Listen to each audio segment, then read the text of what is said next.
Hello, good afternoon everyone. So, today, gagawa ako ng tutorial para sa mga food panda vendors na kagaya ko na nahihirapan mag-update ng menu or mag-add ng item.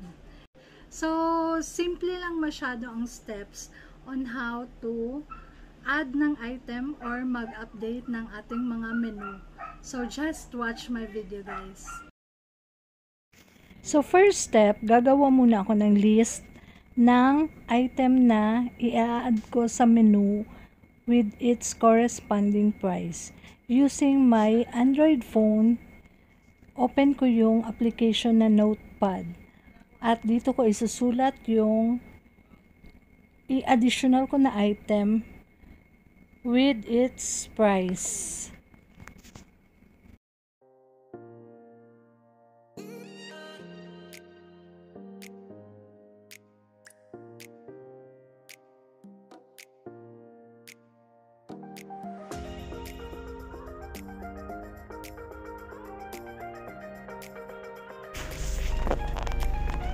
Okay, so ngayon, screenshot ko lang siya and then isave sa gallery ng aking phone.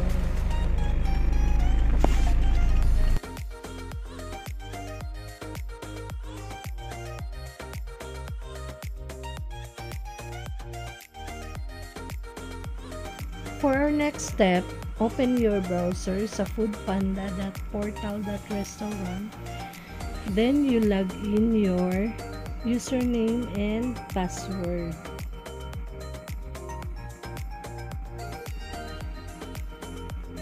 So click the icon na menu management.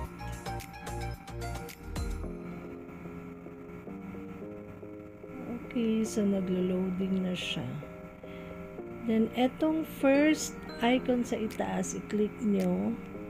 And then dito tayo sa add new item. I-type lang natin yung bagong items na i-add.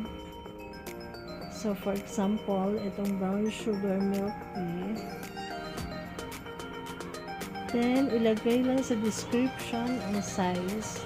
So dapat guys, exact name yung ilagay nyo dito sa item dun sa sinulat nyo sa notepad para successful yung maging additional nyo ng item.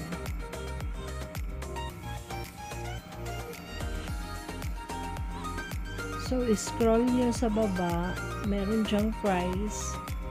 So, ilagay nyo yung price ng item nyo.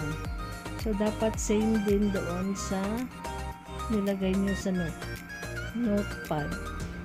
So now, i-upload na natin yung picture ng naka-notepad yung item at saka price.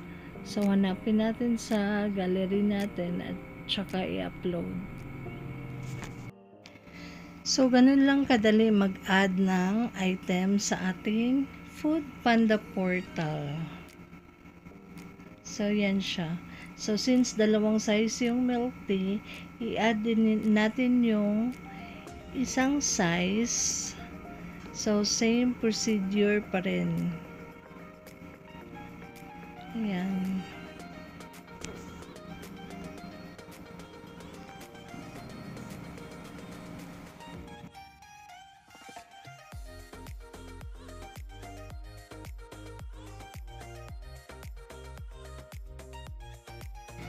So, makikita na natin siya sa pending request. So, usually, ang approval ng additional item natin, it takes 24 to 48 hours.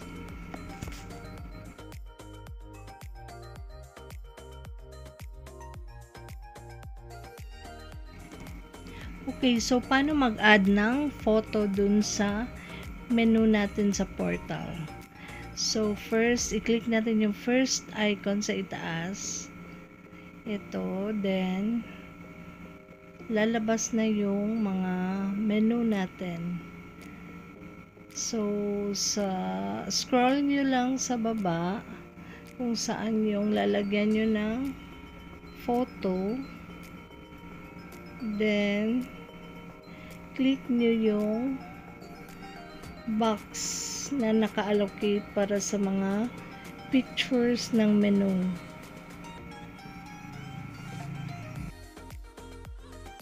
So, if nahanap nyo na ang item na lalagyan nyo ng picture, just click itong upload new photo. So, make sure na nag-follow kayo sa guidelines or specification. Then, i-upload nyo lang yung photo na inyong gagamitin na dapat nakasave na siya sa gallery.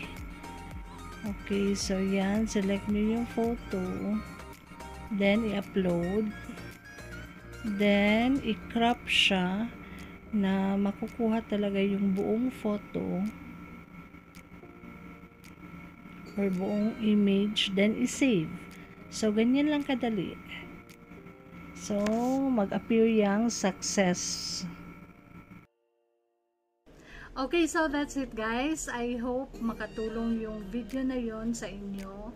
And please don't forget to like and subscribe to my YouTube channel. And if you have any questions regarding sa mga menu updates ninyo or pag-add ng photo or about Food Panda portal, just comment below your questions. Salamat. God bless everyone.